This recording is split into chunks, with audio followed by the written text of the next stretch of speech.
کچھ پلیئرز کا گروپ تھا پہلے جو آئیڈینٹیفائی بھی کیا گیا کہ جی وہ شاید کپتان کا ساتھ دینے کے لیے تیار نہیں تھے. ابھی کپتان سے یہ بھی کہا گیا سرفراز احمد سے کہ ان کو زیادہ سے زیادہ بیٹنگ کرنی ہے, لیکن اگر ہم سرفراز احمد کی اپنی کارکردگی کے حوالے سے بات کرتے ہیں تو آپ کیا کہیں گے سر؟ دیکھیں اپنی کارکردگی میں گراف کم ہوا ہے سرفراز کا, اس میں کوئی شبہ نہیں ہے. سرفراز از ایک ٹیم مین ہے, اس میں کوئی دو رائے نہیں ہے. میں یونس خان کو دیکھا تھا, ایک پراپر ٹیم مین, بہت اچھا ٹیم مین. شاہد خان آفریدی میں بھی یہ کیپیبلٹی تھی, اور سرفراز اسی طریقے کے team man. Sarfaraz is a player جب کھیل رہے تھے, جب کپتان نہیں بنے تھے, سرفراز نے ورلڈ کپ کی بات کر لیں 2015 میں آئرلینڈ کے خلاف سینچری کر دی, ساؤتھ افریقہ کے خلاف 49 کروشل رنز کیے, مین آف دی میچ بھی بنے, دونوں میچوں کے مین آف دی میچ بنے. پھر اگینسٹ آسٹریلیا دبئی میں سیریز ہوئی, وہاں سینچریز اسکور کی. اس کے بعد سرفراز ٹیم بنانے میں لگ گئے. اب اپنے سے اوپر وہ پروموٹ کر دیا کرتے تھے بہت ساری جگہوں پہ, جس کی وجہ سے سرفراز کی جو بیٹنگ اسکلز تھیں, وہ جو پچ پہ ٹھہر کے کھیلنے کا جو کانفیڈنس ہوا کرتا تھا وہ نہیں رہا. دوسری چیز یہ کہ جو گروپنگ کی آپ نے بات کی, دیکھیں پاکستان کرکٹ کی ہسٹری بھری ہوئی ہے. جاوید میاں کے خلاف گروپنگ ہو گئی تھی, ماجد خان کے خلاف گروپنگ ہو گئی تھی, حلف بھی اٹھایا گیا. یونس خان کے کمرے سے ہی قرآن شریف لے کے گئے تھے اور 5-6 کھلاڑیوں نے حلف اٹھایا تھا کہ یہ کپتان نہیں رہے گا. چلیں وہ تو لڑکے حلف اٹھا رہے ہیں, آپ پاکستان کرکٹ بورڈ کیا کر رہے ہیں؟ آپ کی ہسٹری کا سب سے کامیاب کیپٹن, انڈر 19 ورلڈ کپ جتایا, اس نے آپ کو champions trophy, 2 world title Pakistan میں آج تک کسی کپتان نے نہیں جتایا, سب سے کامیاب اس کا یہ ریشو دکھائی دے رہا ہے. سرفراز کو جو ہے وہ پاکستان کرکٹ بورڈ خود ڈچ کرنے میں لگا ہوا ہے. بیفور ورلڈ کپ آپ نے باہر بٹھا دیا کپتان کو, 5 کھلاڑیوں کو باہر بٹھا دیا. اس کے بعد احسان مانی صاحب جو موجودہ چیئرمین پاکستان کرکٹ بورڈ ہیں, جب انیشلی بات کرتے ہیں تو کہتے ہیں ابھی ہم نے ورلڈ کپ کے کپتان کا فیصلہ نہیں کیا, وہ جو 1 سال پہلے آپ کو چیمپئنز ٹرافی جتا کے آ رہا ہے. پھر آپ 5-0 جب آسٹریلیا سے بیفور ورلڈ کپ ہارے تو آپ کو خیال آتا ہے کہ نہیں کپتان تو یہی ہوگا, اب ہم کوئی چہرہ نہیں تھا آپ کے پاس, پھر آپ نے اناؤنس کیا وہ کپتان ہوں گے. اب سرفراز احمد کو آپ نے ایک سیریز کے لیے کپتان بنایا جو آپ کی ہسٹری کا, یا T20 کو جب سے وہ کپتان بنے نمبر 1 ٹیم بنا کے رکھا, آپ نے ایک سیریز کے لیے کپتان بنایا. جب آپ ایسا پیغام دیتے ہیں کہ جس شخص نے 1 سیکنڈ یا 1 منٹ کے لیے کوچنگ نہیں کی ہو, وہ 3 سال کے لیے ہیڈ کوچ ہے, وہ چیف سلیکٹر ہے, وقار یونس جو 3 باریاں ایز اے کوچ لے چکے ہیں, 1 مرتبہ بالنگ کوچ, 2 مرتبہ ہیڈ کوچ, وہ بھی 3 سال کے لیے, لیکن جو آپ کو جتا رہا ہے وہ ایک سیریز کے لیے. ارے بھائی آپ کم از کم ایٹ لیسٹ آپ ورلڈ T20 جو اگلے سال ہونے جا رہا ہے آسٹریلیا میں, آپ یہ تو اناؤنس کرتے کہ سرفراز جو ہے وہ کیپٹن وہاں تک ہے. ٹھیک ہے آپ ODI کے بارے میں ایک سیریز کے لیے رکھتے, کوئی ایک پیغام اپنے لڑکوں کو دیتے. ہر لڑکا یہ خواب دیکھ رہا ہوتا ہے کہ میں فیوچر کا کیپٹن ہوں, ہر آدمی کے ذہن میں یہ بات آ جاتی ہے کہ سرفراز ہٹے گا اور میں کیپٹن ہوں. آپ دیکھیں مختلف جو ہمارے فارمر نام تک اناؤنس ہو جاتے ہیں, ٹیم کے اندر بات چیت ہو جاتی ہے. مجھے بتائیں مصباح الحق اور سرفراز احمد کی آپس کی انڈرسٹینڈنگ اور اس کے بارے میں آپ کا کیا خیال ہے کہ مطلب ہمارا کپتان اور ہیڈ کوچ جو ہے وہ ایک ہی لائن پہ چل رہے ہوتے ہیں, یا فیوچر میں آپ کو کچھ اب اختلافات نظر آ رہے ہیں؟ دیکھیں ماضی اگر آپ اٹھا کے دیکھیں سر, پہلے تو جو فرسٹ بریفنگ یا پہلی اناؤنسمنٹ ہے نا کپتان کے بارے میں, یہ کہنا ہے کہ سرفراز احمد کو زیادہ بیٹنگ کرنے کی ضرورت ہے, یعنی کیپٹنسی کے ساتھ ساتھ اپنی پرفارمنس دکھانی ہوگی. کیا میسج دیا گیا؟ دیکھیں پہلے تعلقات کی بات کر لیتے ہیں. 2015 ورلڈ کپ آپ کو یاد ہوگا کہ جہاں پر سرفراز کو موقع ہی نہیں دیا جا رہا تھا, اس وقت کیپٹن کون تھا؟ مصباح الحق. اس وقت کوچ کون تھا؟ وقار یونس. یہ دونوں اس وقت بیٹھے ہوئے, بار بار بات ہو رہی تھی کہ آپ موقع نہیں دے رہے. تو اب سرفراز نے جس طریقے سے آؤٹ اسٹینڈنگ پرفارمنس دے دی تھی تو آپ بٹھا نہیں سکتے, مجبوری.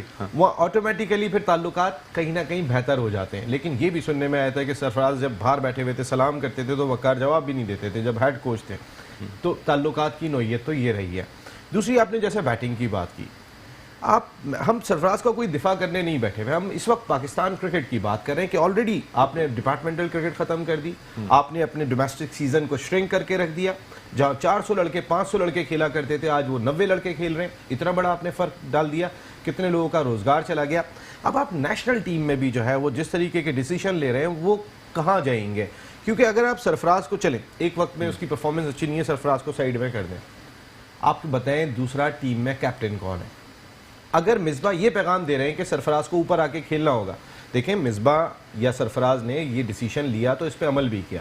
سرفراز ODI سیریز میں 5 نمبر پہ کھیلے اور T20 میں 4 نمبر پہ کھیلے, تو سرفراز کو پورا موقع دیا گیا, ایسا نہیں ہے نہیں دیا. لیکن پاکستان کرکٹ ٹیم کا ڈریسنگ روم ایک ایسی جگہ ہے کہ اگر آپ وہاں قابل قبول نہیں ہیں تو آپ کے لیے رہنا بھی دشوار ہو جاتا ہے. پھر کوئی مصباح الحق یا وقار یونس آپ کو ہٹ نہیں کر رہا ہوتا, پھر اور بہت سارے ایلیمنٹ ہیں جن کو وہ کہہ دیتے ہیں اور وہ اشارہ کر دیتے ہیں, تو کہیں نہ کہیں آپ کو مینٹلی ڈسٹرب کیا جا رہا ہوتا ہے. پچھلے T20 میچ میں نے سرفراز کو پورے کیریئر میں نہیں دیکھا. جب ایک موقع پہ افتخار اور وہ بیٹنگ کر رہے تھے اور رن آؤٹ میں دونوں ایک ہی کریز میں آ گئے تھے اور رن آؤٹ ہو گئے, افتخار ہوئے تھے, وہ سرفراز کو میں نے دیکھا ہے وہ ہمیشہ کریز چھوڑ دیتے ہیں اپنے باقی کھلاڑیوں کے لیے کہ زیادہ بہتر ہے. اب سرفراز پہ اتنا بوجھ ہے کہ مجھے رن کرنے, سرفراز نے سٹے کیا, پہلی مرتبہ دیکھا میں نے, ورنہ سرفراز کو دیکھا کہ سرفراز جو ہے وہ ٹیم بنانے میں لگے رہے, اب کہ پاکستان کا رزلٹ آنا چاہیے, اب وہ اپنا رزلٹ دینے میں لگے ہوئے کہ میرے رن ہونے چاہیے. یہ پریشر ان پہ پہلے نہیں تھا. اس کا مقصد ہے something wrong in Pakistan cricket team. لیکن ایک پلس پوائنٹ بھی تو ہے نا کہ وزیر اعظم عمران خان پرسنلی لائک کرتے ہیں سرفراز احمد کو, اپنے ٹویٹس میں کہہ چکے ہیں کہ مجھے ہماری خوش قسمتی ہے کہ ہمارے پاس ایسا کیپٹن ہے جو کہ اچھا پرفارم کرتا ہے, کیپٹنسی اس کو آتی ہے, اچھے ڈیسیشنز لیتا ہے. سر وزیر اعظم جو کہ خود مطلب کوئی مطلب جس طرح ماضی میں وزیر اعظم رہے اس طرح کے وزیر اعظم نہیں, بلکہ ایک ایسا وزیر اعظم جو کہ پاکستان کو ورلڈ کپ جتا چکا ہو, جو کہ کرکٹ کی بیس پہ پوری دنیا میں جانا مانا جاتا ہو. تو سر یہ بھی تو ایک پلس پوائنٹ ہے نا, جہاں بورڈ, اگر ہم مصباح الحق کی یا وقار یونس کی بات کرتے ہیں, لیکن ساتھ ساتھ یہ بھی تو مائنڈ میں رکھنا چاہیے کہ وزیر اعظم پاکستان کی جانب سے یہ کہا گیا, اس کا مطلب ہے بورڈ کو ایک انڈیکیشن تو ہے کہ Sarfaraz is a favourite captain of prime minister as well. دیکھیں جی, عمران خان صاحب کے پاس اس وقت کرکٹ کے لیے اتنا ٹائم نہیں ہے. جو اس وقت مختلف ان کے سامنے چیزیں ہیں, اس کے بعد تو کشمیر کا ایشو دکھائی دے رہا ہے, معاشی معاملات دکھائی دے رہے ہیں, انٹرنل اور کئی سارے معاملات ہیں. کرکٹ کا اتنا ٹائم نہیں ہے, اور شاید اسی کا فائدہ پاکستان کرکٹ بورڈ کا وہ تھنک ٹینک اٹھاتا ہوا دکھائی دے رہا ہے کہ جو نہیں چاہتا کہ سرفراز کپتان رہے. اگر عمران خان صاحب کے پسندیدہ کپتان ہو تو کیا آپ ایک سیریز کے لیے کپتان بنائیں گے؟ آپ صرف اس چیز سے اندازہ کر سکتے ہیں کہ ایک کھلاڑی نے جب سے کپتان بنا آپ کو T20 کی نمبر 1 ٹیم بنا کے رکھا. کبھی ایک دفعہ بھی ایسا نہیں ہوا کہ آپ نمبر 2 آ گئے ہو, اور پھر اگلے سال آپ نے ورلڈ کپ کھیلنا ہے T20 کا, تو پھر بھی آپ ایک سیریز کے لیے بنا رہے ہیں. اس کا مقصد یہ ہے کہ عمران خان صاحب پاکستان کرکٹ بورڈ کو ایک انڈیکیٹ کر دیتے ہیں, ایک رائے دے دیتے ہیں, اس کے بعد کہتے ہیں کہ بھائی کام اب آپ سنبھالو.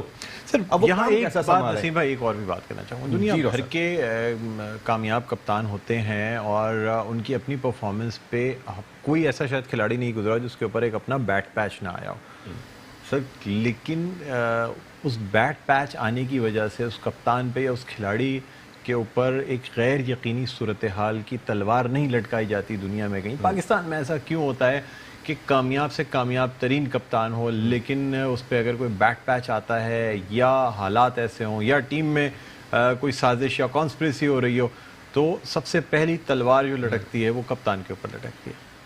سارے کپتانوں پہ نہیں ہوتا. کپتان کی اپنی باڈی لینگویج بہت امپورٹنٹ ہے. کوئی عمران خان کو تو ہلا کے دکھاتا, کوئی وسیم اکرم کو تو ہلا کے دکھاتا. جاوید بھائی بہت بڑا نام ہے, باڈی لینگویج وہ نہیں تھی, ہلانے میں کامیاب ہو گئے. عمران خان باڈی لینگویج تھی, کوئی نہیں ہلا سکا. وسیم اکرم باڈی لینگویج تھی, کوئی نہیں ہلا سکا. انضمام الحق باڈی لینگویج تھی, کوئی نہیں ہلا سکا. مصباح الحق باڈی لینگویج تھی, کوئی نہیں ہلا سکا. یونس خان کو ہلانے میں کامیاب ہو گئے کیونکہ وہ ایک ٹیم مین تھے, لیکن باڈی لینگویج وہ نہیں تھی. شاہد خان افریدی بھی کہیں نہ کہیں اپنی پرفارمنس کی وجہ سے, ورنہ ان کو بھی اتنا کوئی نہیں ہلا سکا. سرفراز کی ساتھ جو سب سے بڑا فالٹ ہے, سرفراز گراؤنڈ میں بہت بڑا کیپٹن ہے. سرفراز کے آنکھیں بھی یہاں آ جاتی ہیں, سرفراز اس کے بعد, لیکن جو گراؤنڈ کے باہر آپ کی باڈی لینگویج چاہیے, شاید اس میں کہیں نہ کہیں کچھ نہ کچھ کمی ہے. کیونکہ اگر مثال کے طور پہ میں گراؤنڈ کے اندر جو ہے وہ بلند صاحب آپ نے مس فیلڈ کر دی اور یہ وہ میں نے ڈانٹ بھی دیا, اور اگر بھئی آپ نے مس فیلڈ کی تھی اور میں لیڈر بھی ہوں, اور اگر میں باہر آ کے آپ کو کندھے میں ہاتھ ڈال کے لے کر جاؤں, یا میں اس وقت کہہ گیا تھا آپ کو, اس کی ضرورت نہیں ہے. دیکھیں وہ شریف آدمی ہے, جو مس فٹ ہے اپنے ایٹیٹیوڈ کی وجہ سے, اپنی پرفارمنس کی وجہ سے مس فٹ نہیں ہے. وہ مس فٹ کہاں پہ ہو جاتا ہے؟ گراؤنڈ کے باہر, ڈاؤن ٹو ارتھ پر جو ایک نیچر ہے, اور اس کی وجہ سے جی گراؤنڈ سے باہر بھی جو ہے وہ آپ کا ایٹیٹیوڈ اتنا ہی امپورٹنٹ ہے. ذاکر خان صاحب اس وقت پاکستان کرکٹ بورڈ کے بہت ہی امپورٹنٹ رکن ہے. آپ عمران خان صاحب سے ان کے تعلقات سب کو پتہ ہیں, لیکن عمران خان صاحب کی باڈی لینگویج کیا ہوا کرتی تھی. میں ایک ایگزامپل دیتا ہوں. ویسٹ انڈیز میں ایک میچ ہو رہا تھا, میں اس کھلاڑی کا نام نہیں رکھا جس کو کوٹ کریں. پچھلے میچ میں عمران خان صاحب کو بہت مار پڑی ویسٹ انڈیز میں, اور جو پہلے آپ کو پتہ ہے کہ مینول اسکور بورڈ ہوا کرتے تھے کہ جو جا کے لگاتے تھے اور خاصی بلندی پہ ہوا کرتے تھے, وہ ویسٹ انڈین ہی چڑھ سکتے کئی منزل اوپر ہوتے تھے اسکور بورڈ. ہمارے نیشنل اسٹیڈیم میں بھی پہلے اسی ٹائپ کے اسکور بورڈز ہوا کرتے تھے, بعد میں الیکٹرانک. تو پاکستان ٹیم جب پریکٹس کے لیے پہنچی, کیونکہ زیادہ تر ایک ہی گراؤنڈ میں سیریز ہو جایا کرتی تھی, پہنچی نا تو وہاں پہ اسکور بورڈ سے باقی سب چیزیں غائب تھیں, صرف ایک ہی چیز لگی ہوئی تھی کہ عمران خان صاحب نے اتنے رن دیے.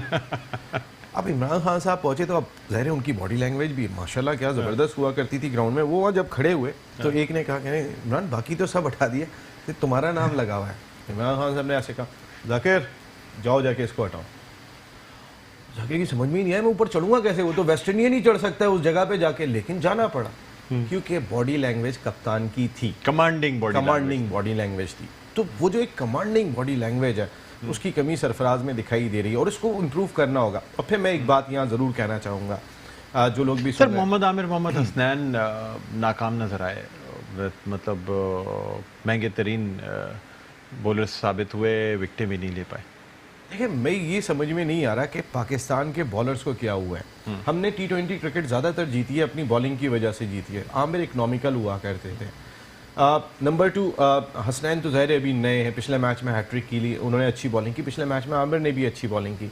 کنسسٹنسی کی بہت کمی دکھائی دے رہی ہے. اور سب سے بڑی چیز ڈاکٹر صاحب ایک بہت ہی امپورٹنٹ پہلو ہے, ہمارے پاس ٹیلنٹ آ کیا رہا ہے. آپ اٹھا کے دیکھیں ہمارے جو چیمپئنز ٹرافی کے ہیروز تھے, حسن علی ٹیم سے باہر, شاداب بیماری کے بعد سے, وہ جو عمران خان صاحب بھی جن کو کہیں کہ یہ ہمارا مین ویپن ہے, ان سے پرفارم ہی نہیں ہو کے دے رہا. فہیم اشرف بڑا امپورٹنٹ فگر تھے, ان آؤٹ سمجھ میں ہی نہیں آ رہا کہ ہو کیا رہا ہے. تو ہمارے یہاں ٹیلنٹ آ کیا رہا ہے, یہ ایک بہت بڑا سوال ہے کہ جو ٹیلنٹ ہمیں ورلڈ ٹائٹل جتا دے اور فوری طور پہ وہ ٹیلنٹ جو ہے وہ کہیں پہ بھی دکھائی نہ دے تو ہم کھڑے ہوئے کہاں پر ہیں. آپ بتائیں نا کہ کتنی بڑی چینجز ہمیں. پاکستان کا بھی اپنی بی ٹیم بنا کے چلتا ہے کہ اس کے پاس ایک سیکنڈ اسٹینڈ بائی ٹیم موجود ہو, یا ایکٹیو کھلاڑی ہوں جو کہ اب اوپر آنے ہو, جن کو ہم ہر میچ میں چانس دیتے اوپر لے کے آئیں اور اس کے بعد ان کو مین اسٹریم میں لے کے آیا جائے. جس طرح دیکھیں سری لنکا نے اپنی بی یا سی ٹیم بھیجی, وہ تو مجبوری میں بھیجی سر, لیکن پھر بھی پرفارمنس دے رہی ہے. میں بات یہ کر رہا ہوں, ہم نے بار بار اپنے آل آؤٹ شو میں بھی یہ بات کہی کہ پاکستان نے اپنے اوپر غیر ضروری پریشر لے لیا. ہم اپنی اے ٹیم کھلاتے رہے, ہم نے یہ نہیں کیا کہ ہم بھی 4 ینگسٹر ڈال دیتے تو ہمارے پاس ایک جواز ہوتا کہ ہم نے بھی اپنے ینگ کھلائے تھے, اس لیے ہم لوز کر گئے. اب آپ وہاب کو کھلا کے آ رہے ہیں, عامر کو کھلا کے آ رہے ہیں, شاداب کو کھلا کے آ رہے ہیں, عماد وسیم کو کھلا کے آ رہے ہیں. حسنین ہی تو نئے تھے نا. یا بیٹنگ میں اگر آپ بات کرتے ہیں تو احمد شہزاد کوئی نیا نام تو نہیں ہے. کوئٹہ گلیڈیٹرز کو چیمپئن بنانے میں احمد اور عمر اکمل کا بہت امپورٹنٹ رول تھا, سرفراز کی کیپٹنشپ کا بہت امپورٹنٹ رول تھا. جب 52 رنز پہ آپ کے 5 وکٹیں گر رہی ہیں, اس کا مقصد ہے کہ دیکھیں اگر میں بہت تگڑا پہلوان ہوں اور آپ کوئی, یا آپ بہت تگڑے پہلوان ہیں, میں ایک کمزور پہلوان ہوں, تو پریشر آپ پر ہے, مجھ پہ نہیں ہے. اگر اس کمزور پہلوان نے آپ کو ہرا دیا نا تو بڑی خبر بنے گی. تو آپ بھی اپنے اتنے موسیٰ خان, نسیم شاہ, یہ جو اس وقت سرکٹ کے بالر ہیں, بڑی ٹیم ہے. ایک ہلکی ٹیم سے ہار جانا بڑی خبر نہیں ہوتی, لیکن ایک بہت مضبوط نمبر 1 T20 کی ٹیم کا 8ویں نمبر کی ٹیم سے ہار جانا, یہ بہت بڑی خبر ہے. یہ مصباح کی اپسیٹ کہلائے گا. بالکل مصباح کی. اچھا سر, آپ تیسرے T20 کے بارے میں کیا اسپیکولیٹ کرتے ہیں, پاکستان کی اسٹریٹجی میں کوئی چینج آئے گا؟ دیکھیں اب کیا حکمت عملی بدلیں گے. اب تو آپ نے اپنا فیس سیف کرنا ہے کہ ہم کوئی ایک میچ جیتنے میں کامیاب ہوئے تو اب آپ 100% وائٹ واش سے بچنا ہے T20 میں بس. بالکل. تو اب یہ ہم نے اپنا چہرہ تھوڑا سا ایک اچھی طریقے سے قوم کے سامنے پیش کرنا ہے. تو اب آپ چانس تو لے ہی نہیں سکتے. آپ اپنے بیسٹ پلیئرز کے ساتھ ہار رہے ہیں تو اب کوئی نیا پلیئر تو آپ ٹرائی کر نہیں سکتے. آپ کو اپنے بیسٹ پلیئر ہی کھلانے ہوں گے, مجبوری ہے. لیکن یہ کام آپ کو دیکھیں, پہلے میچ میں آپ نے جو چینجز کی تھی, آپ کو پہلے میچ میں چینجز نہیں بنتی. دنیا میں ساری ٹیمیں پہلے 1 اپ ہوتی ہیں, جہاں 3 میچوں کی سیریز ہوتی ہے, اس کے بعد جاتی ہیں وہ دوسری جانب کہ اگر ہم دوسرا لوز کر گئے تو تیسرا جیتنے کے بعد سیریز اپنے نام کر لیں گے. ہم نے احمد شہزاد, عمر اکمل, فہیم اشرف, 3 وہ کھلاڑی تھے کہ جو کم بیک کر رہے تھے. ہم نے ان کو ذمہ داریاں کیا دی. احمد شہزاد اوپن کرنے آئے, عمر اکمل 1 ڈاؤن پوزیشن پہ آئے. پتہ چلا کہ اوپر سے کیونکہ وہ کم بیک کر رہے تھے, ان میں کانفیڈنس لیول کی کمی تھی. عمر کا تو کانفیڈنس سمجھ میں نہیں آ رہا, دونوں مرتبہ پہلی گیند پہ وہ آؤٹ ہو گئے اور ریکارڈ بنا دیا انہوں نے پاکستان میں سب سے زیادہ مرتبہ 0 پہ آؤٹ ہونے کا, اور امپروو کر لیا. پچھلی دفعہ ہی بنا گئے تھے وہ, لیکن اور امپروو کر گئے. فہیم اشرف سے، عامر سے آپ نئی گیند کرواتے ہیں، آپ فہیم اشرف سے کروا رہے تھے، تو آپ نے جو تجربات کیے ان لوگوں سے کیے کہ جو کم بیک کر رہے تھے. آپ کو پہلا میچ جیتنے جانا تھا، آپ کی جو 100% تجربات نہیں کرنے چاہیے، 100% جو آپ کی اسٹرینتھ تھی اس سے جانا تھا. فخر کو کھیلنا تھا. دیکھیں فخر کی ورلڈ کپ میں پرفارمنس اچھی نہیں تھی فخر نے، لیکن جو او ڈی آئی سیریز کھیلی گئی کراچی میں اس میں اچھا پرفارم کیا، دونوں میچوں میں رنز کیے تھے، تو فخر کی جگہ بنتی تھی اور فخر کھیلتے ہوئے آ رہے تھے. فخر کے ساتھ آپ جو ہے وہ بابر اعظم سے آغاز کرواتے ہیں. پھر آج کے میچ میں بابر اعظم زیادہ تر 3 نمبر پہ بیٹنگ کرتے ہیں. آج بھی آپ نے احمد شہزاد جو ریگولر اوپنر ہیں آپ ان کو 3 پہ لے کر آ گئے کیونکہ آپ نے فخر کو ان کرنا تھا اور آپ نے بابر سے اوپننگ کرائی. اور پھر بابر کی وکٹ اس وقت جو ہے نا وہ بادشاہ بابر ہیں، وہ اگر کھیلیں گے تو پاکستان ٹیم کے لیے بہت ہی امپورٹنٹ ہوتا ہے، لیکن بابر کو بھی ذرا چیک کرنا چاہیے. دونوں میچوں میں جو وہ شاٹ مارتے ہوئے آؤٹ ہوئے وہ خاصے افسوسناک تھے. بالکل سر، مایوس کن کارکردگی رہی. بہرحال کوئی میسج دینا چاہیں گے پاکستان کرکٹ ٹیم کے لیے، خاص طور پہ آنے والی تیسرے T20 کے لیے کیا کہتے ہیں؟ اب میں تو ایک ہی چھوٹا سا پیغام ہے، اگر پاکستان کرکٹ بورڈ کے اعلیٰ حکام سن رہے ہیں تو یہ بہت ہی امپورٹنٹ ہے کہ آپ نے بہت زیادہ تجربات کیے اس سیریز میں. اب اگر آپ نے تجربات کیے اور آپ ورلڈ کپ کی تیاری کر رہے ہیں تو پھر آپ ان تجربات پہ تھوڑا سا اسٹرک بھی کریں. ہم تیسرا میچ بھی ہاریں گے تو دنیا ختم نہیں ہو جائے گی، ہم وائٹ واش ہو جائیں گے تو دنیا ختم نہیں ہو جائے گی. اب آپ وہ تو جو ہارنا تھا وہ ہار گئے. ہم آج تک کبھی سری لنکا سے سیریز نہیں ہارے تھے، ہم ہار گئے. ہم اتنے مارجن سے کبھی نہیں ہارے تھے، اپنے ملک میں اپنی کنڈیشن میں ہار گئے اور بی سی ٹیم جیسے ڈاکٹر صاحب کہہ رہے ہیں تو اس ٹیم سے ہار گئے. تھوڑا سا اسی پہ سٹینڈ کریں، تھوڑا اور بہادر بنیں. ایک اور میچ لوز کریں گے لیکن ہو سکتا ہے کہ انہی میں سے کوئی ایسا پوٹینشیل ہو کہ جو آپ کو کلک کرنے میں کامیاب ہو جائے. اور ہارنے سے نہ ڈریں.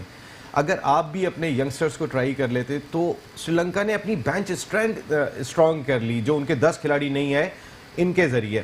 ہمیں بھی یہ کام کرنے کی ضرورت دکھائی دیتی ہے، اس پہ فوکس کریں. مصباح الحق صاحب بہت شکریہ. نسیم بھائی آپ نے ہمارے پروگرام میں وقت دیا. ناظرین بالکل صحیح کہا نسیم راجپوت صاحب نے کہ اب 2 میچ یعنی سیریز ہار چکے ہیں، اب ڈیفینسو ہونے کے بجائے اٹیکنگ گیم کھیلیں، نئے لڑکوں کو چانس دیں، جو چیزیں جو چینجز یعنی جو اپنی نئی اسٹریٹجی آزمانی ہے وہ آزما لیں. اب ڈر کے کھیلنے کی ضرورت نہیں، اٹیک کر کے کھیلنے کی ضرورت ہے. اسی میسج کے ساتھ یہاں ایک چھوٹا سا وقفہ لینا چاہیں گے. کہیں نہ جائیے گا، دیکھتے رہیے پروگرام خبر کی خبر.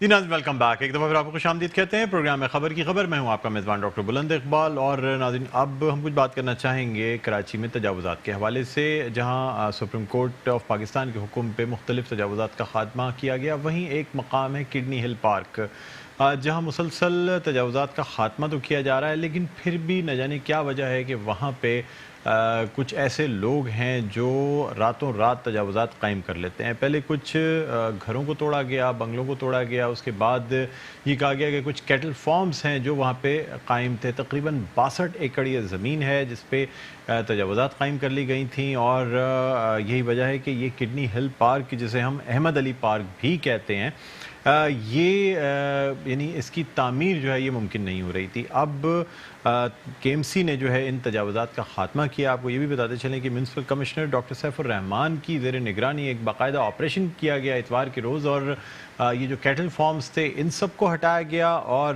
اس کے بعد اب تقریباً 2 گھنٹے کے دورے کے بعد سیف الرحمان صاحب کا یہ کہنا تھا کہ باقاعدہ باؤنڈری وال کی تعمیر شروع کر دی جائے گی، اسے گیٹڈ پارک بنا کے اس پہ نگرانی لگا کے کہ کوئی شخص اس میں اندر نہ جا سکے جب تک کہ اس پارک کی تعمیر مکمل نہیں ہو جاتی. کیا وجہ ہے کیوں اس پارک پہ قبضہ کیا جاتا ہے؟ کون لوگ ہیں جو اس قبضے کے پیچھے ہیں؟ کیا اس کا محل وقوع ہے، یعنی لوکیشن کیا ہے جس کی وجہ سے 62 ایکڑ، ناظرین آپ ایک اندازہ لگا سکتے ہیں کہ کس قدر بڑی اراضی ہے جس کے اوپر یہ بڑے بآسانی قبضہ کیا جاتا ہے. بہرحال ہمارے ساتھ اس وقت لائن پر موجود ہیں میونسپل کمشنر بلدیہ عظمیٰ کراچی ڈاکٹر سیف الرحمان. السلام علیکم ڈاکٹر صاحب، آپ کو خوش آمدید کہتے ہیں پروگرام خبر کی خبر میں. السلام علیکم. ڈاکٹر صاحب، کڈنی ہل پارک کئی دفعہ ہم خبروں میں اس کا ذکر سنتے ہیں، تجاوزات کا خاتمہ کیا جاتا ہے، بعض دفعہ واٹر بورڈ کے بنگلے توڑے جاتے ہیں، بعض دفعہ کچھ اور تجاوزات ہٹائی جاتی ہیں. تجاوزات ختم ہو کے نہیں دیتی سر. 62 ایکڑ کی زمین ہے لیکن راتوں رات دوبارہ سے تجاوزات قائم کر لی جاتی ہیں، کیا وجہ ہے؟ دیکھیے آپ نے بالکل پیدا فرمایا. اصل میں یہ ایک priceless piece of land ہے جو کہ انڈر لٹیگیشن رہی ایک کافی لمبے وقت کے لیے. یہ 1970s میں کراچی ڈیولپمنٹ اتھارٹی نے اس کو اسکیم نمبر 42 اور فلک نما اسکیم اس کا نام دیا تھا, اور ایک پارک کے لیے جگہ مختص کی گئی تھی 62 ایکڑ. اس کا محل وقوع بہت ہی امپورٹنٹ ہے. اس کے ایک سائڈ پہ شہید ملت روڈ, دوسری سائڈ پہ شارع فیصل, اور تیسری سائڈ پہ ہم امیر خسرو روڈ اور دھوراجی جو کہ بہت ہی ایلیٹ جگہ ہے, وہاں پہ یہ واقع ہے. اور میں سمجھتا ہوں کہ جیسے اس کی لوکیشن ہے اور جس طرح کی اس کی ٹوپوگرافی ہے, وہ میرے خیال سے پاکستان میں شاید ہی کوئی ایسی جگہ ہو. یہاں سے آپ پورے شہر کا بہت حسین نظارہ کر سکتے ہیں. یہ ایک جنگل کی طور پہ ہے جہاں پہ پہاڑ بھی موجود ہے, جہاں پہ سرنگیں بھی ہیں, جہاں پہ جنگل بھی ہے, اور ہر طرح کا نباتات اور ہر قسم کے پرندے اور ہر قسم کے درخت یہاں پر موجود ہے. لیکن انفارچونیٹلی یہاں پر کچھ اس طرح کی الاٹمنٹ کری گئی اور اس کی خرید و فروخت بھی ہوئی. تو سپریم کورٹ آف پاکستان سے ہم نے ریکویسٹ کی ڈیورنگ ہیئرنگ کے کڈنی ہل پارک میں بہت زیادہ انکروچمنٹ ہے, جس میں سپریم کورٹ نے حکم دیا کہ وہ تمام انکروچمنٹ کو ختم کیا جائے, اور جتنی بھی الاٹمنٹ ہے ان کو باقاعدہ پبلک نوٹس سے بلایا جائے. اور مجھے اس کا اور یہ ذمہ داری مجھے دی گئی. تو پھر اس کو ہم نے ایسیس کیا, تقریباً 3 مہینے اس پہ لگے, اور ہم نے ایک رپورٹ سبمٹ کی سپریم کورٹ آف پاکستان. تو الحمدللہ تمام جو الاٹمنٹ تھی اس کو ختم کیا گیا, اور سپریم کورٹ کا یہ حکم آیا کہ تمام انکروچمنٹ ختم کر کے یہاں پہ بہت ہی اچھا پارک تعمیر کیا جائے. تو اس کے بعد ہم نے انکروچمنٹ جتنی بھی تھی اس کو ختم کرنا شروع کیا. اس میں بہت سارے غیر قانونی گھر, بہت ساری انکروچڈ جو ایگزسٹنگ گھر تھے انہوں نے انکروچ کیا ہوا تھا اس کو. وہ بہت سارے, جس طرح آپ نے ذکر کیا, کئی سینکڑوں بھینسوں کے باڑے یہاں پر, اسکیونجر جو عوانی بچے ہوتے ہیں وہ ہزاروں ٹن, میں تو سمجھتا ہوں کہ لاکھوں ٹن یہاں پہ برسا برس سے کچرا لاتے تھے اور اپنے مطلب کی چیزیں نکالتے تھے اور کچرا یہیں پھینک جاتے تھے. تو آپ سمجھیے کہ کچرے کا پورا ہمالیہ یہاں پر موجود ہے. گیٹڈ سوسائٹی تو یہ پہلے بھی تھی نا سر, یہ جو تجاوزات قائم کی گئی تھیں یہ بھی تو یہ کوگن سوسائٹی کی طرف جو راستہ جاتا ہے اسی طرف ہے نا سر یہ کڈنی ہل پارک؟ جی ایک راستہ اس کا ادھر سے نکلتا ہے. بالکل. ہاں اچھا. اور سر اس کے آپ جو کہہ رہے ہیں شہید ملت روڈ کی سائڈ, وہاں تو سر بڑی ایلیٹ آبادی ہے, ادھر پہلے سے ایک پارک اور بھی موجود ہے. کراچی کے بڑے تاجر حضرات جو ہیں وہ اس علاقے میں رہتے ہیں, یعنی اس کا جو شہید ملت روڈ کی سائڈ والا جو حصہ ہے. تو سر مجھے یہ بھی بتائیے گا کہ یہ مطلب کیا وجہ ہے یہ جو تجاوزات قائم ہوئی اور پھر ہٹائی بھی جاتی ہیں, پھر دوبارہ مطلب سر کیا کچھ لوگ ادارے کے ہی ملوث ہیں جو دوبارہ سے تجاوزات قائم کر لی جاتی ہیں بآسانی؟ دیکھیے یہ ایک لیٹیگیشن اس میں تھی, لہٰذا اس کو کوئی ٹچ نہیں کر سکتا تھا کسی طور پہ بھی. اسی لیے میں نے جس طرح پہلے بتایا کہ سپریم کورٹ میں بتایا گیا, رپورٹ انہوں نے پیش کی, اس کے بعد ہی تجاوزات کا خاتمہ کیا گیا. اس سے پہلے یہاں پہ اس جگہ پہ کوئی داخل نہیں ہو سکتا تھا کسی طور پہ بھی. KMC یہاں نہیں جا سکتی تھی. لیکن الحمدللہ جتنی بھی تجاوزات ہیں وہ بہت اس میں محنت کے بعد وہ ختم کر دی گئی. یہاں پہ باقاعدہ ہوٹل قائم تھے, چارپائی سسٹم تھا جہاں پہ سینکڑوں, میں کہتا ہوں ہزاروں کی تعداد میں چارپائیاں تھی, لوگ کرائے پہ آتے تھے. وہ سب ہم نے جتنے بھی اس طرح کی خرابات تھیں سب ختم کر دی تو الحمدللہ. اور جتنے بھی اس کے گیٹس ہیں اس کو ہم نے نئے سرے سے اس کی تعمیر کی ہے.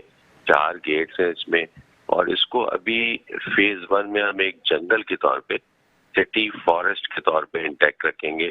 اس کے پہاڑ کو انٹیکٹ رکھیں گے, اس کے جو ٹریلز ہیں اس کو ہم انٹیکٹ رکھیں گے. اس کی ہم نے سب سے پہلے ٹوپوگرافی کرائی ہے. ہمیں سائنٹیفکلی پتا ہے کہ اس پورے پارک میں کتنے ٹریز ہیں, اس میں کتنے سیوریج کی لائنز ہیں, اس میں کی الیکٹرک کی لائنز کہاں ہیں, اس میں پانی کی سپلائی کہاں ہے، اس میں سب سے جو ٹاپ پلیس ہے وہ کہاں پر ہے، اس کے مختلف لیول کتنے. ہم نے یہاں پہ 2 بڑی ٹریلز بھی نکالی ہیں جس میں لوگ انشاءاللہ واک کریں گے اور لطف اندوز ہوں گی. ایک کا نام ہے دھوراجی ٹریل اور دوسرے کا نام ہے کوکن ٹریل. اور اس کے علاوہ 12 ٹریلز اس کے اندر ہیں جو کہ انٹر کنیکٹڈ ہیں، جو جنگلات کے اندر سے. ابھی دوسرا جو اس میں فیز ہم کر رہے ہیں وہ پلانٹیشن کا ہے. ابھی تک تقریباً 1000 سے زیادہ ہم لوگ ٹری پلانٹ کر چکے ہیں جو کم از کم 4 سے 5 فٹ ہے کہ انڈیجینس ٹریز ہیں. اور اس کے ساتھ ساتھ جو ملبہ ہے، یعنی میں نے جس طرح کہا آپ سے کہ یعنی دہائیوں کا ملبہ ادھر پڑا ہوا ہے تو اس کو ہم ریموو کر رہے ہیں. سیف صاحب یہ بھی بتا دیجیے گا کہ بلدیہ عظمیٰ کراچی کی جو موجودہ صورتحال ہے فنڈز کے حوالے سے، میں مالی صورتحال کی بات کر رہا ہوں، تو کیا اس وقت یہ مالی صورتحال اجازت آپ کو دے گی کہ آپ ایک لینڈسکیپ کے ساتھ ایک اچھا پارک بنا سکیں؟ اگر رقبہ دیکھا جائے تو شاید باغ ابن قاسم سے تھوڑا ہی چھوٹا یہ پارک ہو، تو سر کس طریقے سے مطلب آج کل جو پلانٹس ہیں، جو درخت ہیں، اربوں روپے کے درخت آتے ہیں سر، بعض دفعہ کاغذات میں ہی آتے ہیں، چاہے نہ بھی لگائے جائیں، لیکن کس طریقے سے اس کو ممکن بنایا جائے گا جو اس وقت کی بلدیہ عظمیٰ کراچی کی مالی صورتحال ہے؟ جی آپ کی بات بالکل بجائے، اسی لیے میں نے کہا کہ جو اس کی ایگزسٹنگ جو پوزیشن ہے اس کو ہم نے انٹیکٹ رکھا ہے. اس میں صرف جو راستے ہیں اس کو صاف کیا گیا ہے تاکہ لوگ اس پہ واک کر سکیں. اپنا جو ہمارے کچرا ہے اس کو اٹھایا جائے گا. اس کے علاوہ ابھی فیز 1 میں کوئی اس میں تبدیلی نہیں کی جا رہی. درخت ہم لگا رہے ہیں، ہمارا اپنا پورا باغات کا ایک ڈائریکٹریٹ ہے، اس سے ہمارے درخت آتے ہیں، وہاں سے ہم لگاتے ہیں. ہمارا سفاری پارک ہے، ہمارا کراچی زولوجیکل گارڈن ہے، ہماری نرسریز ہیں. تو ہم انشاءاللہ اس کو بہت ہی منیمل ایکسپینڈیچر میں اور اپنے جو گیون ریسورسز ہیں، ہماری اپنی گاڑیاں استعمال ہو رہی ہیں. اس میں جو گیٹس ہم نے استعمال کیے وہ کراچی زولوجیکل گارڈن کے پرانے گیٹس کو میں نے صحیح کر کے اس میں لگایا ہے. انشاءاللہ تعالیٰ اس میں بہت محنت کی جا رہی ہے. سیف صاحب یہ بتا دیجیے گا کہ لاسٹ سوال آپ سے کر رہا ہوں، مختصراً بتا دیجیے گا کہ پبلک کے لیے یہ پارک کب تک کھول دیا جائے گا؟ ابھی تو آپ نے کلوزڈ کر کے اسے ایک کلوز پراپرٹی بنا دی ہے تاکہ مزید تجاوزات نہ قائم ہو سکیں، لیکن باؤنڈری وال کی تعمیر مکمل ہونے تک اور اسے پبلک کے لیے کب کھولا جائے گا؟ کوئی تاریخ کا فیصلہ کیا گیا ہے؟ دیکھیے اس کے جو مشکل کام تھا وہ اس کے جو ٹریلز ہیں اس کا تعین کرنا تھا اور اس کو بنانا تھا. اس میں سے جو جھاڑیاں تھیں اس کو صاف کرنا تھا، جو خاردار راستے تھے اس کو صاف کرنا تھا، وہ ہم کمپلیٹ کر چکے ہیں. اور جو گیٹس ہیں وہ ہم بالکل پہلی دفعہ لگا رہے ہیں. ظاہر ہے اس میں کنکریٹ بھرا گیا ہے اسی لیے اس کو بند ہے. میری یہ خواہش ہے کہ اس کو جلد سے جلد، میرے خیال سے 1 مہینے سے پہلے ہی ہم یہ جن کی چیز ہے ان کے حوالے کریں گے، جنرل پبلک کے لیے کھول لیں گے تاکہ یہ آکسیجن ٹینک کے طور پہ پورے شہر کے لیے ہو. اس میں ہم کسی بھی طرح کی گاڑی کو اندر نہیں آنے دیں گے. الگ ہم نے پارکنگ کا سسٹم رکھا ہے، اس کو پورا ایڈمنسٹریٹولی ہم نے مینج کر دیا ہے تمام چیزوں کو. انشاءاللہ آئندہ آنے والے وقتوں میں یہ مزید ترقی کرے گا. لیکن جو اس کا بیسک کام تھا جو کہ کسی بھی جنگل کا ہونا چاہیے تھا وہ میں نے کر دیا. بہت شکریہ سیف صاحب، میونسپل کمشنر بلدیہ عظمیٰ کراچی ہمارے ساتھ آن لائن موجود تھے. اور ناظرین، کراچی کا یہ بہت ہی گنجان آباد علاقہ ہے، خاص طور پہ اگر دھوراجی کی بات کی جائے تو بہت ملٹی سٹوریڈ بلڈنگز ہیں، بہت مہنگی زمین ہے، اور وہاں پہ اس پارک کا ہونا بہت ضروری تھا. یعنی اگر یہ 62 ایکڑ پر محیط ایک نیچرل جسے ہم فارسٹ کہہ سکتے ہیں، لینڈسکیپ کہہ سکتے ہیں، وہ موجود ہے، اگر اسے صحیح معنوں میں ریٹین بھی کر لیا جاتا ہے تو ایک بہت بڑی کاوش ہوگی. اور ناظرین، اپنی اگلی سٹوری کی جانب بڑھنا چاہیں گے جو کہ ہے سیلانی ویلفیئر ٹرسٹ کے حوالے سے اور وزیر اعظم کی احساس اسکیم جو کہ شروع کی گئی ہے، جس کے تحت تقریباً 600 لوگوں کو روزانہ کھانا فراہم کیا جائے گا، مفت کھانا یعنی مفت لنگر فراہم کیا جائے گا. ساتھ ہی ساتھ آپ کو یہ بھی بتاتے چلیں کہ تقریباً 112 لنگر خانے جو ہیں وہ کھولے جا رہے ہیں. آج وزیر اعظم پاکستان عمران خان نے سیلانی ویلفیئر ٹرسٹ کا دورہ بھی کیا اسلام آباد میں، اور آپ کو ہم یہ بھی بتاتے چلیں کہ وہاں پہ خاص طور پہ سیلانی ویلفیئر ٹرسٹ کے جو روح رواں ہیں بشیر فاروقی صاحب، انہوں نے ایک اسپیچ بھی کی. خیر ناظرین، اس پہ ہم مزید گفتگو کریں گے. ایک چھوٹا سا وقفہ لیتے ہیں، وقفے کے بعد دوبارہ بھی خدمت میں حاضر ہوتے ہیں. کہیں نہ جائیے گا، دیکھتے رہیے پروگرام خبر کی خبر.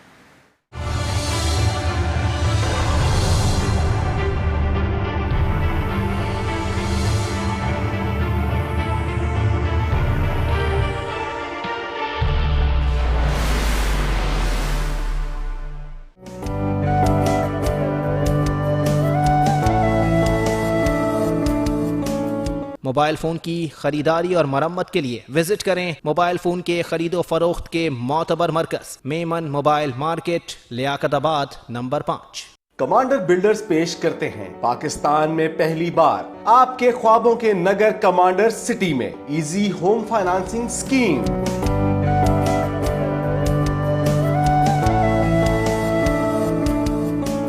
موبائل فون کی خریداری اور مرمت کے لیے وزٹ کریں موبائل فون کے خرید و فروخت کے معتبر مرکز میمن موبائل مارکیٹ، لیاقت آباد، نمبر 5۔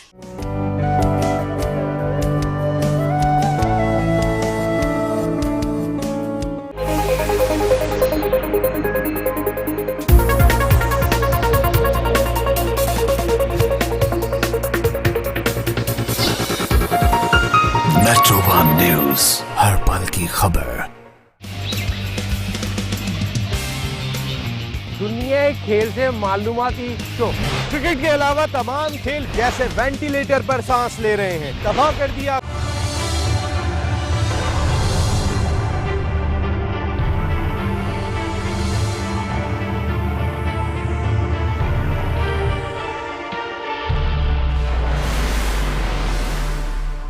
جی ناظرین، ویلکم بیک۔ ایک دفعہ پھر آپ کو خوش آمدید کہتے ہیں پروگرام میں خبر کی خبر۔ میں ہوں آپ کا میزبان ڈاکٹر بلند اقبال۔ ناظرین، بریک پہ جانے سے پہلے ہم بات کر رہے تھے وزیر اعظم پاکستان عمران خان کی احساس اسکیم کی۔ احساس سیلانی لنگر اسکیم کا جو ہے وہ آج افتتاح کیا گیا ہے۔ تقریباً 600 لوگوں کو روزانہ مفت کھانا فراہم کیا جائے گا۔ 112 لنگر خانے قائم کیے جائیں گے۔ سیلانی ویلفیئر ٹرسٹ اسلام آباد کا دورہ کیا وزیر اعظم پاکستان نے، جہاں سیلانی ویلفیئر ٹرسٹ کے بانی اور روح رواں مولانا بشیر فاروقی صاحب نے بھی گفتگو کی، اور ان کا کہنا یہ تھا کہ اگر ریاست مدینہ کی بات کی جاتی ہے تو پھر وہاں انہوں نے حضرت عمر فاروق رضی اللہ تعالیٰ عنہ کی مثال دیتے ہوئے یہ کہا کہ ان کے دور میں بھی ایک بہت سخت ترین وقت آیا تھا، تقریباً 9 مہینے کا یہ وقت تھا جس میں مدینہ کی زمین جو ہے وہ سیاہ ہو گئی تھی، اور خلیفہ دوم حضرت عمر فاروق رضی اللہ تعالیٰ عنہ نے خود بھی کھانا پینا تک ترک کر دیا تھا، جس کی وجہ سے ان کی اپنی رنگت بھی، حالانکہ بہت صاف رنگ کے انسان تھے لیکن ان کی اپنی رنگت بھی مدھم پڑ گئی تھی۔ پھر انہوں نے اللہ تعالیٰ کے حضور گڑ گڑا کر بہت معافی مانگی، بہت دعائیں کیں، اور یہ بھی کہا جاتا ہے کہ کسی بھی اسلامی ریاست میں سود نہیں ہونا چاہیے۔ یعنی ممکن یہ ہے کہ پاکستان میں اس وقت جو مشکلات پاکستان فیس کر رہا ہے، اس کی ایک وجہ یہ بھی ہے کہ کہیں نہ کہیں پیرالل طور پہ ایک سودی نظام بھی چلتا ہے، بینکنگ سسٹم، جس کو آپ مارک اپ کا نام دے دیں یا انٹرسٹ کا نام کہیں، لیکن کہیں نہ کہیں سود کی بات ضرور کی جاتی ہے۔ اس کے علاوہ جو بیرونی قرضے پاکستان کے اوپر موجود ہیں، ان کا سود بھی پاکستان کو ادا کرنا پڑا ہے۔ ساتھ ہی ساتھ انہوں نے یہ بھی کہا کہ جہاں ہم بات کرتے ہیں، اگر ہم یعنی اس دور کی بات کریں یا حضرت عمر فاروق کے دور خلافت کی بات کریں، تو پھر ہمیں یہ بھی دیکھنا ہوگا کہ تمام لوگ ٹیکس دیں اور اس ٹیکس کے پیسوں سے یہ تمام کام کیے جائیں۔ لیکن ساتھ ساتھ مولانا بشیر فاروقی کا یہ بھی کہنا تھا کہ اگر حکومت کو مضبوط کرنا ہے تو پھر کاروباری طبقہ جو ہے، تاجر حضرات جو ہیں، ان سے روزانہ ملاقاتیں کرنی پڑیں گی، ان کے مسائل بھی سننے پڑیں گے، اور وہی پاکستان کو اس مشکل وقت سے نکال سکتے ہیں۔ اور ناظرین، ایک یہ اسکیم جو ہے یہ اناؤنس کی گئی ہے، یعنی تقریباً خاص طور پہ یہ کوشش کی جا رہی ہے کہ کم از کم وہ افراد جو کہ بے روزگار ہیں یا اتنی استطاعت نہیں رکھ سکتے کہ وہ اپنا پیٹ بھر سکیں، ان کے لیے اس لنگر کا انتظام کیا گیا ہے۔ اب دعا یہ کرتے ہیں کہ پاکستان جلد از جلد اس مشکل وقت سے نکلے، لوگوں کو روزگار فراہم ہو، جو 1 کروڑ لوگوں کو روزگار فراہم کرنے، اس میں تاجر حضرات بھی کوآپریٹ کریں تاکہ ان لوگوں کو روزگار مل سکے۔ ناظرین، اب ہم بڑھنا چاہیں گے اپنی نیکسٹ سٹوری کی جانب۔ آج خاص طور پہ پوری دنیا میں چھاتی کے کینسر کا عالمی دن منایا گیا، اور یہ پورا مہینہ جو ہے اکتوبر کا، اسے چھاتی کے کینسر کے حوالے سے آگاہی کے لیے مختص کیا گیا ہے۔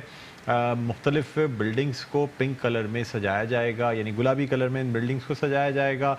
مختلف شہروں میں مختلف تاریخیں دی گئی ہیں۔ اس کے علاوہ آج ایوان صدر میں سپہر ایک تقریب کا بھی اہتمام کیا گیا۔ صدر عارف علوی کا کہنا تھا کہ پاکستان میں چھاتی کے کینسر کی تعداد میں مسلسل اضافہ ہو رہا ہے، کئی ہزار ایسی خواتین ہیں جو کہ چھاتی کے کینسر کی وجہ سے زندگی کی بازی ہار جاتی ہیں. وجہ کیا ہے؟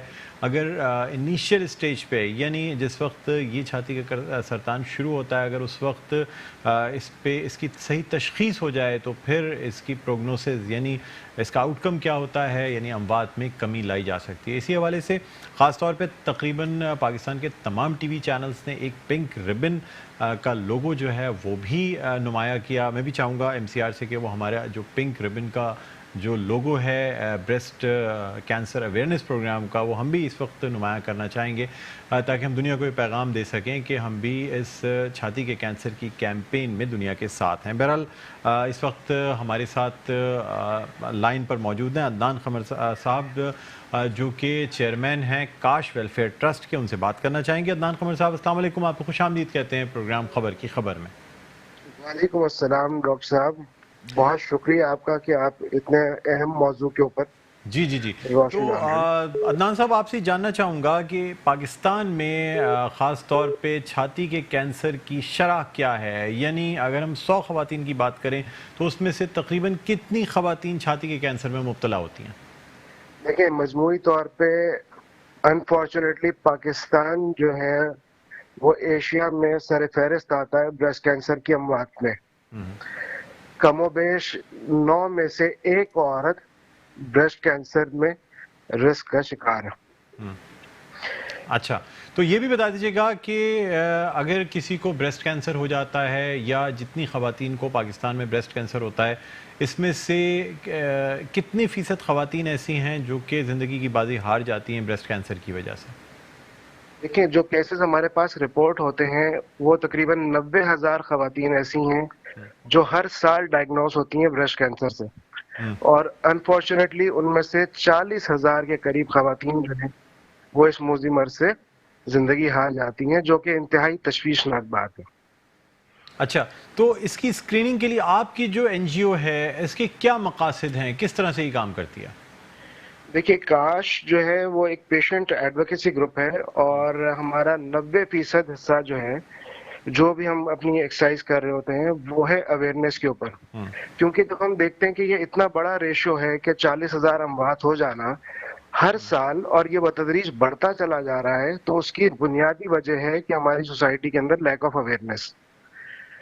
اور جب وہ لیک آف اویئرنیس کی ہم بات کرتے ہیں تو اس کے اندر بھی 2 چیزیں آ جاتی ہیں. ایک تو خواتین کو پتہ ہی نہیں ہے کہ یہ چھاتی کا سرطان کیا ہے، کیسے ہو جاتا ہے، کیونکہ عموماً جو گٹھلیاں اس کے اندر پیدا ہوتی ہیں چھاتی میں وہ پین لیس ہوتی ہے، اس میں کوئی درد نہیں ہوتا. تو انسانی فطرت ہے کہ اگر اس میں کسی چیز میں درد نہیں ہوتا تو ہم ڈاکٹر کی طرف رجوع نہیں کرتے.